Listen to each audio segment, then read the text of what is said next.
I mean, just this dude was the quintessential man's man, but he also did movies like Finding Forrester, which I am telling you guys right now, if you've not seen Finding Forrester, that's a great movie. And I honestly think he probably maybe should have been nominated for an Academy Award in that one. And then, of course, there's the photo that I have up right now, and that is The Untouchables, which is my favorite Sean Connery movie. That one was with Kevin Costner, Andy Garcia, and of course, the great Robert De Niro as Al Capone. The point being is that Sean Connery leaves behind a legacy and is kind of the last of a breed, the last of those manly men, super awesome, oh my God, can do no wrong. I mean, literally his line in The Rock, nobody else could get away with, losers whine about their best, winners go home and fuck the prom queen. Like that right there, that line, I don't think any other actor can get away with that, but it's Sean Connery. He is like the quintessential man's man. And I mean, this guy has just done so much, and he's going to be sorely missed. Now, he has been retired for a while, obviously. He has not done a movie since the movie that we don't talk about, The League of Extraordinary Gentlemen, was his final foray into acting.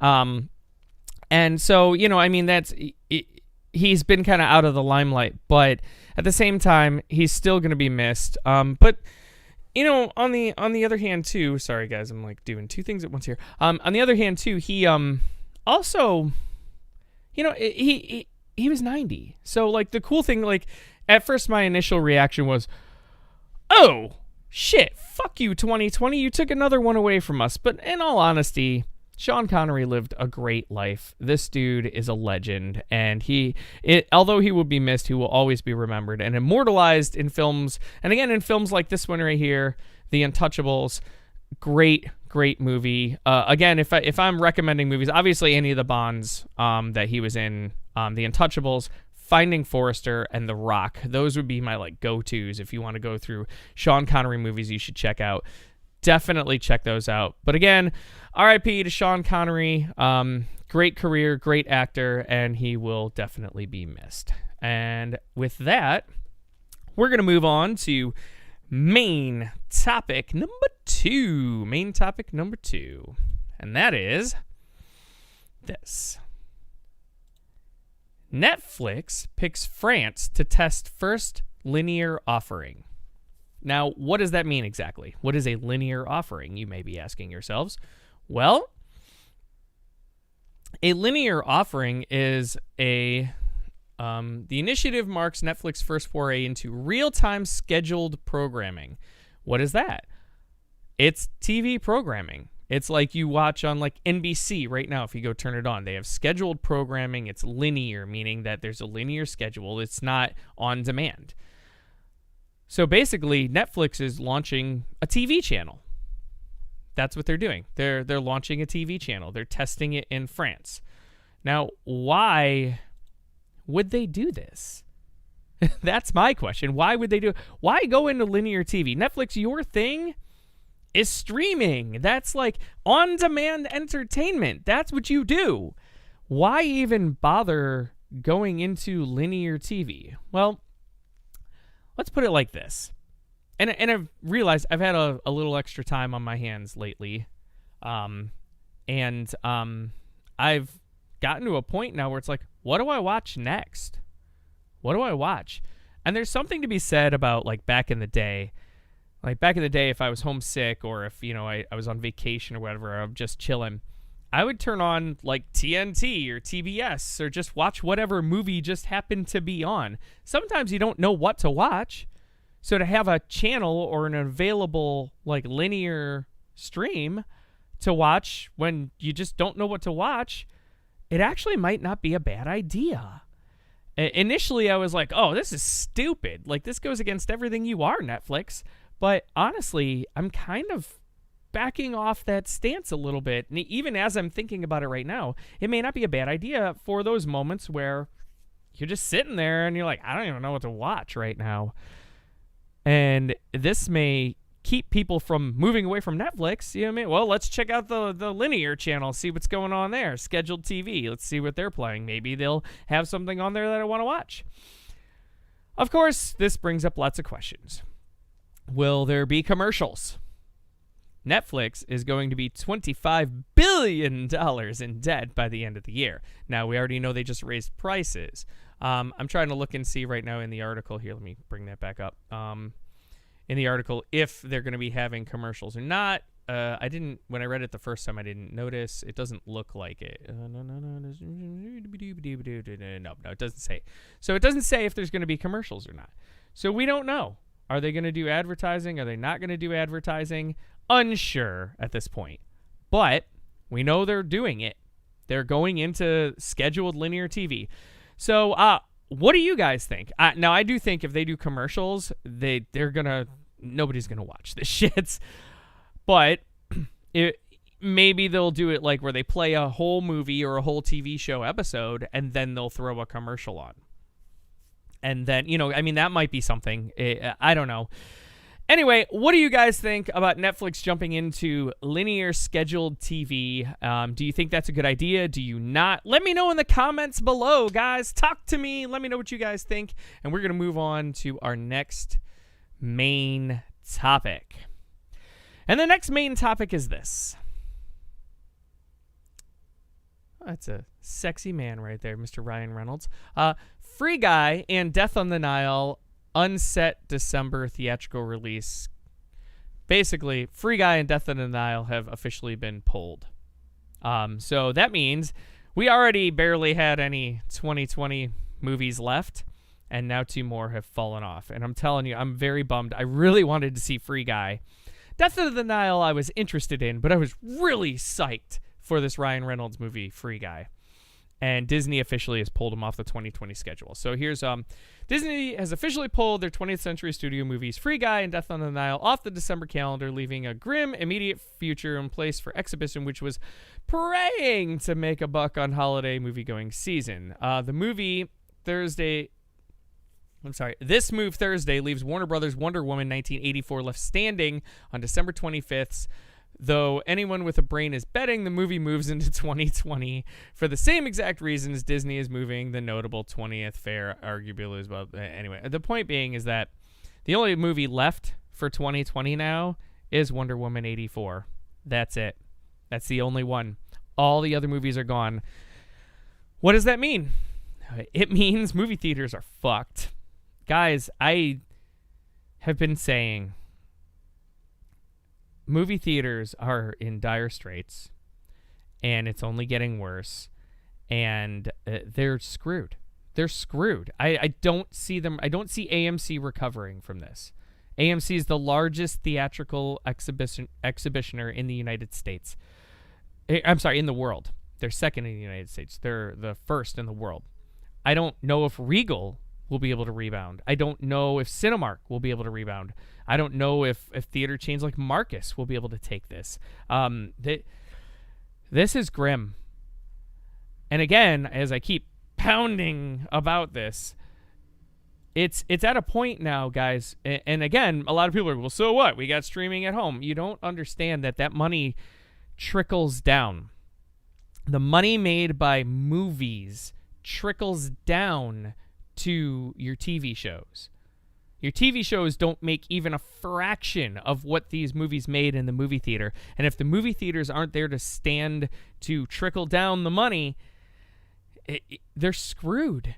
They're screwed. And this is going to affect everything, and we're going to see it come 2021. 2020 has been a shit year for all of us. We all know this. 2021 is not going to be much better for the movie and entertainment business. I'm going to tell you guys right now, because even if things open up, and even if it may be too late. So this is terrible news. And yes, I also agree with the article that Wonder Woman 84 is probably going to move, unfortunately. And that's just sad. It's just sad. It's very, very sad. I just don't know what else to say about it. At this point, I've beaten this topic down ad nauseum, but it's just sad. It makes me sad because I love movies and I love the theatrical experience and I love, all the great shows we're getting. And I'm telling you right now, like The Mandalorian season 2 is visibly had a great, much bigger budget. You can tell that's going to get scaled back. Like and other shows too. It's going to affect everything. And it's very unfortunate, and a lot of people are going to lose their jobs, and a lot of people are going to be out of work, and then we are also going to suffer on the back end as consumers. We're not going to be getting the content that we were, and it's going to hurt everybody. So this is bad news, guys. It's bad news. And look, there's a chance Wonder Woman will stick to that Christmas Day release. Maybe we'll get a Christmas present, but I mean, right now, the way things are trending with COVID, it's not going to happen. It's just not. I would be shocked if Warner Brothers keeps Wonder Woman on that Christmas Day. So anyway, that's what I think. What do you guys think? Are you guys as upset and gut punched as I am that this is happening? Are you just thinking it's whatever, it's not a big deal? Do you think Wonder Woman will keep their date? Let me know in the comments below your guys' thoughts, or again with a tip comment as well, streamlabs.com/movieidiot. And I am going to move on to the next main topic. And this main topic is our main topic of the day. Before I get into this, two things. One, I don't normally talk about The Bachelor or The Bachelorette on this show. It's not really my thing. My girlfriend used to watch it religiously, but even she has been checking out of this show.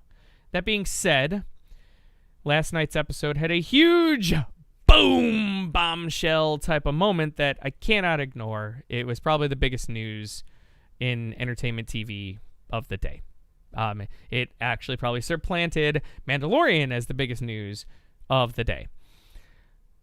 Also, thing number two, I will be talking major spoilers for last night's episode of The Bachelorette. So if you watch this show and you haven't seen it yet, and you don't want it to be spoiled, leave or mute your TV right now. I'll give you the big thumbs up at the end of this discussion to let you know things are okay.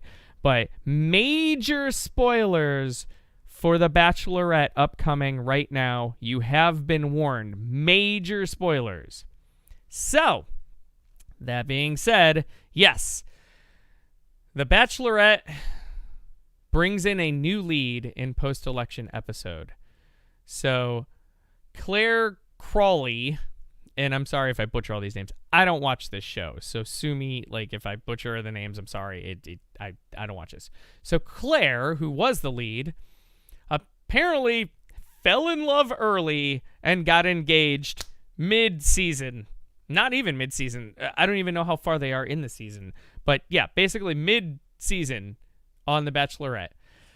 So here, will America continue to wait for the results of the 2020 election? ABC took a break from election coverage Thursday night to air the anticipated episode of The Bachelorette, luring viewers who needed a 2-hour escape from national uncertainty, along with the franchise's loyal fan base known as Bachelor Nation. The Bachelorette did indeed deliver the biggest episode of the season, thanks to spoiler reports. One big question has been looming over the show, and now in week 4, as promised, viewers got their answer. In an unprecedented twist, Claire Crawley wrapped her journey by getting engaged to her frontrunner Dale Moss, and excited show and exited the show. In her absence, former contestant Tayshia Adams made her debut as the show's new Bachelorette, becoming only the second ever black lead of the female franchise. Only one other cycle in 16 years as The Bachelor featured 2 female leads. 2015's began with both Caitlyn and Britt competing for votes for contestant. Whatever. The point being is, this girl started the show as The Bachelorette and just dipped. Just like, I like this guy, I'm out. This show, man, I gotta tell you guys, to my core, I hate this show. And it's not just because I'm a dude or a straight male dude or whatever. I hate this show because of what they do to people. They toy with people's emotions for viewership. They set people up in impossible or terrible situations for viewership. They treat people like the producers of the show should be ashamed of themselves the way they do what they do to people. And I know this because, yes, I have watched it. I watched it with my girlfriend. She loves it. Try to be a good boyfriend sometimes and, watch shows with my girlfriend that she's interested in. And what they do to people on this show is just awful.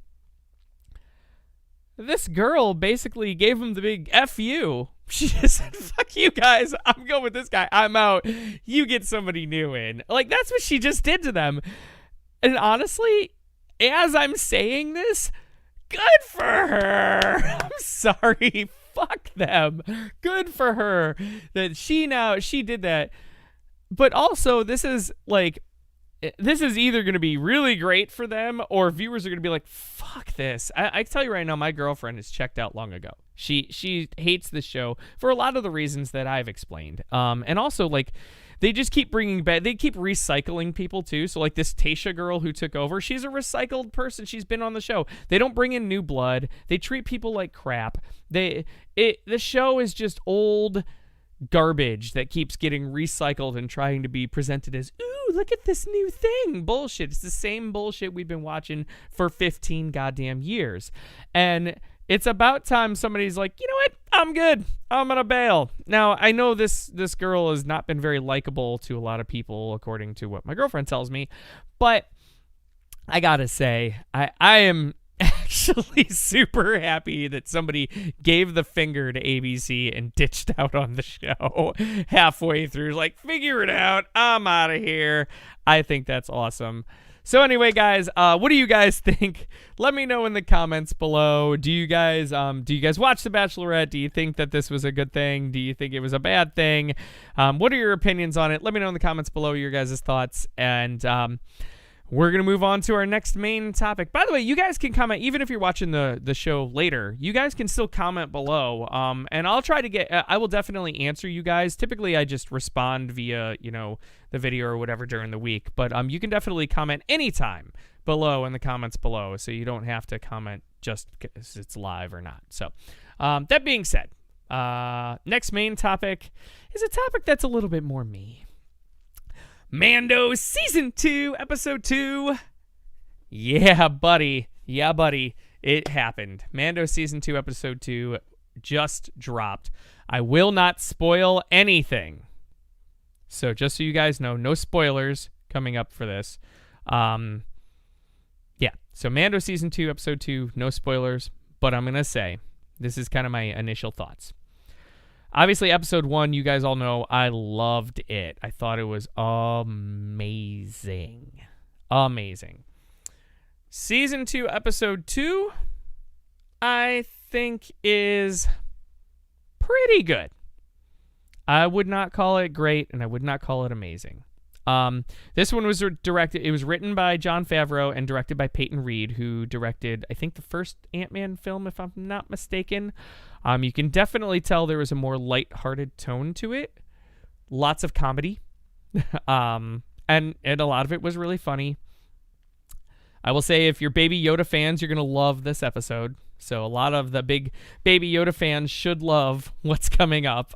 So good for that. But it definitely dipped down. Now, what I will say is, of course, shows have ebbs and flows. It can't always be up here, right? But it definitely was not my favorite, but it definitely was not the worst. That's kind of my initial thoughts. We do see a different world, as you see in this picture. There's some snow and ice in the background. That's not a big spoiler. I was actually wrong last night about the name of the episode. So the leaked name of the episode, it was supposed to be The Confrontation. That was incorrect. The name of this episode was called The Passenger. So apologies for that. Sometimes the information that comes in is not great. So, but that being said, all in all, I thought the episode was pretty good. I am going to do a full spoiler discussion either Saturday night or Sunday night, so stay tuned for that. I will keep you guys updated. I also will have my special guest, Jake, on that night. Jake is an amazing Star Wars guy. He knows his shit, and he's going to be awesome, you guys. I'm telling you, you don't want to miss the spoiler discussion.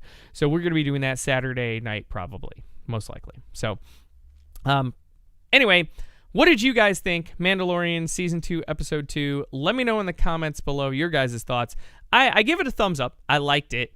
I didn't love it, but I liked it. So thumbs up from me. What do you guys think? Let me know in the comments below, and we're going to move on to our next main topic. So I wanted to talk about. So I get a lot of suggestions for shows to watch from people, and one suggestion I've been getting for a while from a friend of mine is a show that literally only had one season on Netflix, and it was canceled. And I'm like, why would I watch this? So it came out last year. They canceled it after one season. The name of the show is Daybreak. So what I started watching it, and then I found out it was canceled. I'm like, why do I even continue watching this? He's like, dude, just watch it. It's really, really good. First episode, I start watching this. I'm like, I don't know. It's like a cross between Zombieland and I don't even know. The whole base premise of the show is it's post-apocalyptic. So there's, a big nuclear type war. All the adults are killed. All that's left are kids. And kids rule the world, basically. I'm like, this is like a CW show mixed with Zombieland. That's what I thought it was. Boy, was I wrong.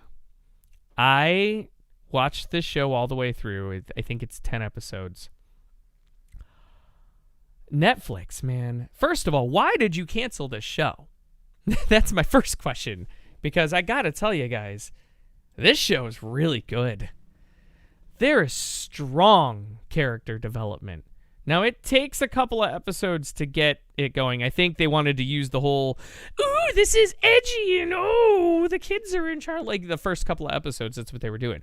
But once they got past that and really got into the character development of the show, it's phenomenal. It's really well done. It's written well. The acting is good. Matthew Broderick's in this, and he is really amazing.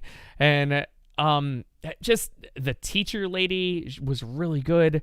The dynamics between the characters, I was floored at how well written and how well acted this show was. And I'm doubly floored at the fact that they canceled it. Why? Why would you cancel this? I don't understand. Like, I'm sitting here going, I don't get it. Because I'm telling you guys, this show is really good. If you were looking for something to watch, Daybreak. Definitely watch Daybreak. It's on Netflix. Again, it's one season, so understand you're getting one season, and that's it. There's not going to be any more. Just Daybreak, and that's it. So, or just the one season of Daybreak, and that's it. But it's worth it. It's really good. The cool thing is it also does not end on a cliffhanger, which is nice. So even though it's one season, it's still a good season. It's got a beginning, middle, end. But honestly, this show is awesome. And like, I watched, a little bit of Lovecraft Country. I couldn't even get through the first episode of that. This hooks you in the beginning, and it keeps you. And again, character development, strong character development. It's very good. So I definitely recommend. Thumbs up for Daybreak. Let me know, guys. Are you interested? Have you heard of the show? Have you seen it? Do you like it? Let me know in the comments below your thoughts on Daybreak, and I'm going to move on to the next topic. And that is Schitt's Creek. Schitt's Creek. So this is one of the biggest shows in the world right now. And I gotta tell you, I'm late to the party. There's 6 seasons of this show. But like I said, I have a little time on my hands right now. So I decided, you know what? Screw it. And me and my girlfriend decided to watch this. We've watched 2.5 episodes of Schitt's Creek. Now, this show cleaned up at the Emmys. It won like almost every major Emmy award. I gotta tell you, I'm not impressed. I'm not impressed with Schitt's Creek. It just isn't all that great to me. So far. So, I put this up on Facebook, and I said just that. And I'm going to kind of go over this with all of you. Let's see here. Let me pull it up. So, I said 2.5 episodes of Schitt's Creek, not that impressed. And I'm going to read some of the comments that I got.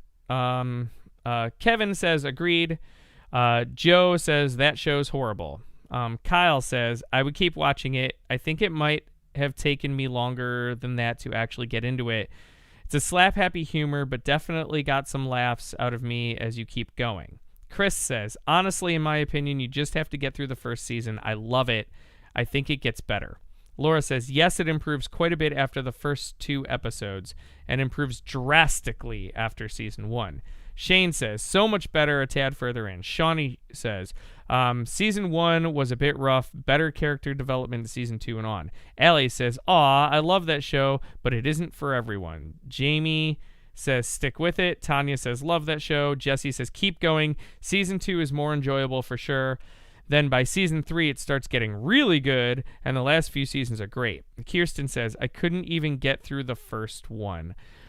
So here's the thing. And we're going to try to push through. We're going to try to power through on this. But here's my thing, and I've said this for a while. If I have to wait an entire season for a show to get good, did they really do their job? I mean, their job is to get me interested and get me sucked in. And like I said, I'm going to power through. I luckily have, since I'm so far behind on it, I have, the hindsight of everybody else saying, look, just push through that first season and then it's going to get a lot better. But if this was a brand new show, I don't even know. I don't know if I would give it another chance later. If I watched, the first 4 episodes and didn't like it, I'm typically out. I don't have a lot of time. So it's unfortunate that the show... Like, I was really excited, and that's part of the problem too, because a lot of people love it, and because it did so well, with the Emmys and everything, I was like stoked, and I'm disappointed. So now my expectations obviously have been dropped. We're gonna power through. We're gonna try to keep watching it, but I gotta say, so far it's not doing well, and it's also really hard to try and choke down an entire season. How many episodes? Hold on, let me pull this up really quick, guys. Bear with me here, because I don't know how many episodes in a season there are. So let's pull up Netflix really quick here on the phone, and we shall see. Let me see here. Schitt's Creek. I'll just search it really quick. Sorry, guys. This is great. I know this is great TV. You all love it when I do this, right? Schitt's Creek. All right, let me pull up episodes. So season 1 has 10, 11, 12, 13. So I got to power through 13 20-minute episodes before this gets good. I mean, that's 200 plus minutes. 200 plus minutes I got to power through before a show gets good. That kind of sucks in my opinion. But I'm going to try. Because everybody keeps saying that you should, because it gets better. But man, I tell you, if I get into season 2 and I don't like this, I'm going to be really upset. So that's kind of how I feel about it. What do you guys think? Let me know in the comments below. Are you guys Schitt's Creek fans? Do you think this show sucks? Let me know. Comment below your guys' thoughts. And I am going to move on to our comments. So I already read a lot of the Facebook stuff that I just talked about with Schitt's Creek. I don't have any live comments right now, but I do have tipped comments, which, as always, we read those first anyway. So we're going to start with that. So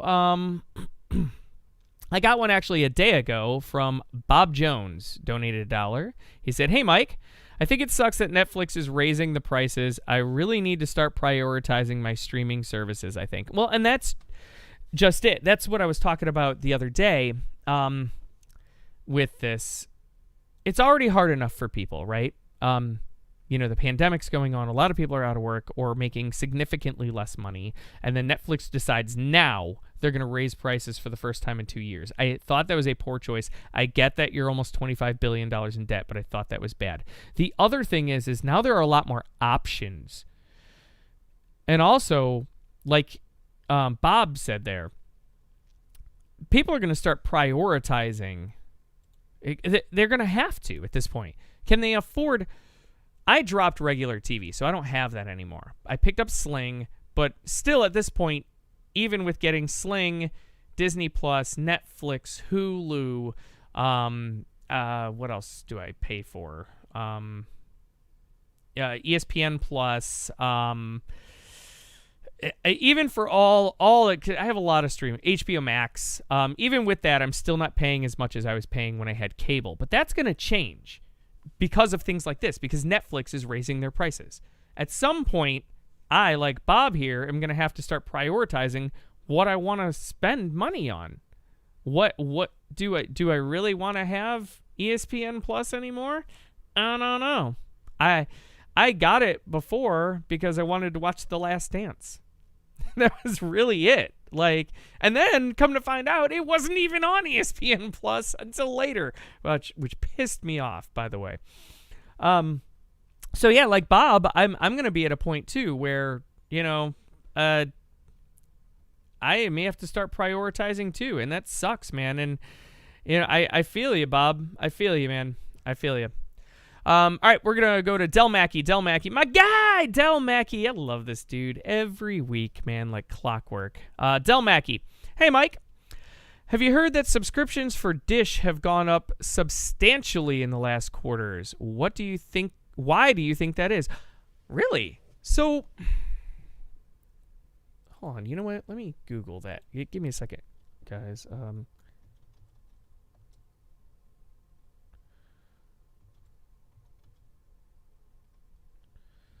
Just see if I can find this somewhere. I'm not sure where Dell is getting this from. Hold on. Because if that is true, that is a huge thing. Like, that would be a big deal. I'm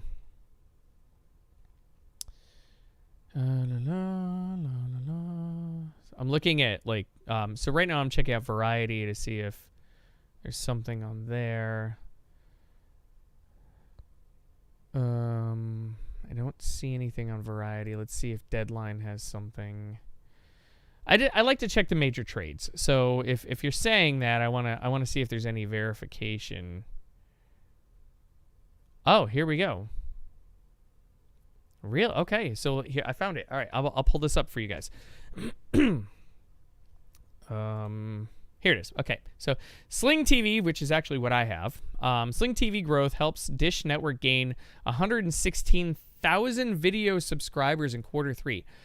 Dish Network Sling TV gained 203,000 subscribers in the third quarter, offsetting a decline in the company's traditional satellite TV business. Revenue earnings topped Wall Street. Oh, so that's why. Okay, so that's a little misleading.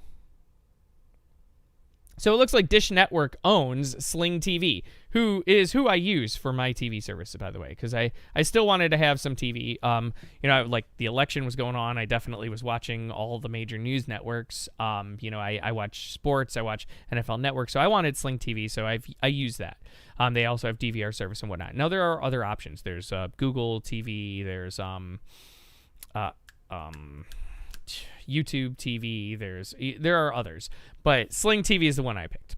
Anyway, so Dish, to counter your point, Del, Dish Network, people aren't signing for satellite dishes. They're signing up for Sling TV. Yeah, I mean, that's the way it's going to go, right? If people want regular TV programming, that's what's going to happen. Now, again, you have a company like Netflix, who, like I said earlier in one of our main topics there, Netflix is now starting to do their own thing. I'm wondering if Netflix might start incorporating some of that as well into their own format and start incorporating channels and TV like that into their own platform. It'll be very interesting. But, yeah, I mean, I definitely, I like Sling. It's not like the best thing. It's a little slow. But I do like it. It works well. And yeah, I mean, that's where it's going. If you want regular TV, that's the way it's going to go. I do wish they had some more options. But it's hard, right? So, but yeah, Del, good job, man. Good topic there, buddy. Let's go to our next one. Big Mitchum donated $1 and says, why are we talking Bachelorettes?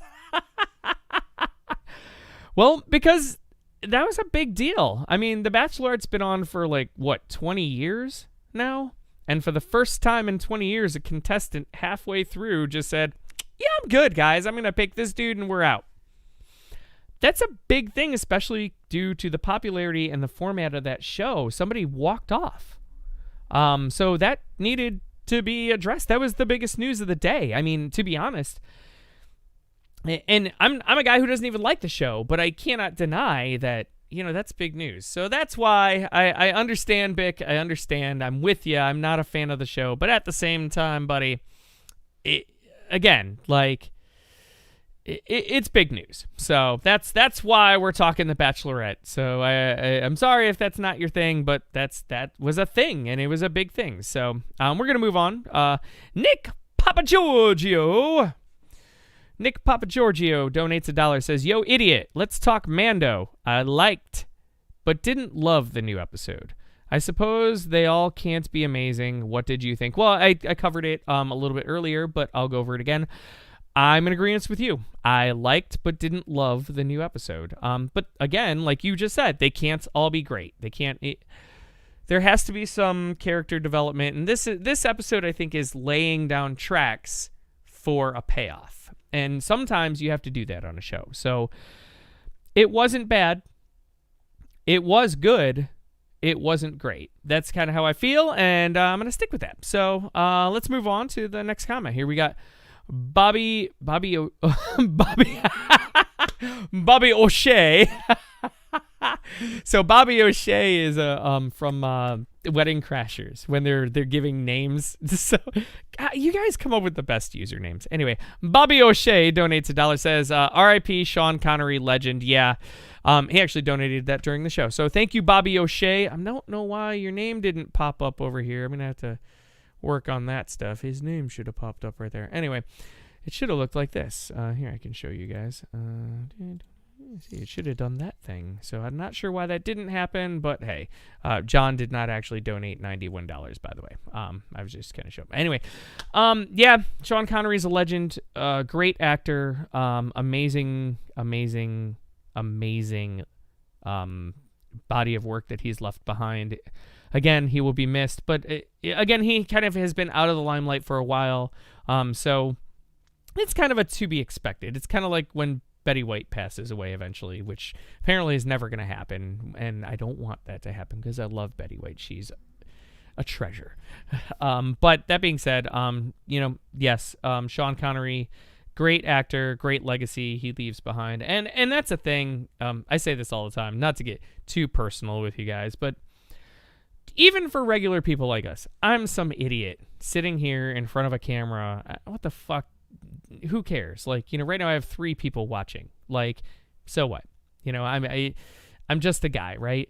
But it's about leaving behind a certain legacy, and that's every person ever. And Sean Connery has left behind a legacy of his life, and it can't be denied or argued, and that's awesome. And I hope to leave even 1/1000th of the footprint that a Sean Connery leaves behind, and hopefully you guys too, you push, you work hard in life, you treat people well, you be a good person, you follow your dreams and go after things and try stupid shit like I'm doing right now, doing a movie talk show in the middle of a pandemic, because why the fuck not, legacy.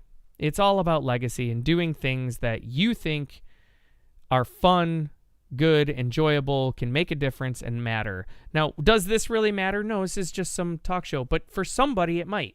Somebody might enjoy the content that I'm putting out. And hopefully that's the case. And hopefully they'll tip. But for real, that's why we do things like this. And Sean Connery, that dude went for it, and he made it. And he lived a life, man, and you can't deny that. And that guy's legacy will live for a very, very long time. So, again, R.I.P. Sean Connery, and thank you, Bobby O'Shea, for what a fitting name to talk about Sean Connery. I like it, Bobby. I like it. Thank you, man.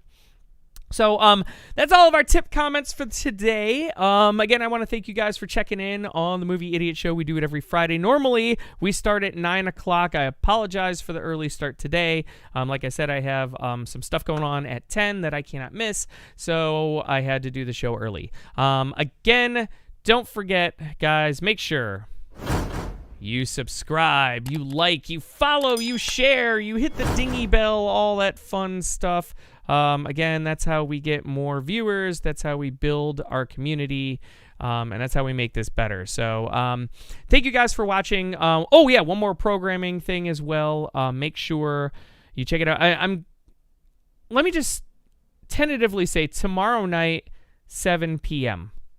Saturday night, 7 p.m. Hopefully. That's what I'm hoping. 7 p.m. tomorrow night. Open spoiler discussion for Mandalorian Season 2, Episode 2. I will have my guest Jake on. You guys do not want to miss Jake. He's hilarious and super knowledgeable on Star Wars. Amazing, amazing guy. I can't wait for that. So hopefully you guys can check that out. Again, tomorrow, Saturday night, 7 p.m. Let's just tentatively set that right now. Hopefully it will happen. If not, we're going to try to do it Sunday. So schedules, scheduling things, right? So anyway, thank you guys. Appreciate you guys checking out the show. Again, stay safe, behave yourselves, all that fun stuff. Maybe by the next time we talk, we might know who the president is. I don't know. That's all I'm going to say about that. By the way, I don't do politics, but hey, we might know. Anyway, guys, stay safe, behave, have a great time. Thank you for checking out the show, and I am out of here. Till next time, bye-bye. Bye-bye.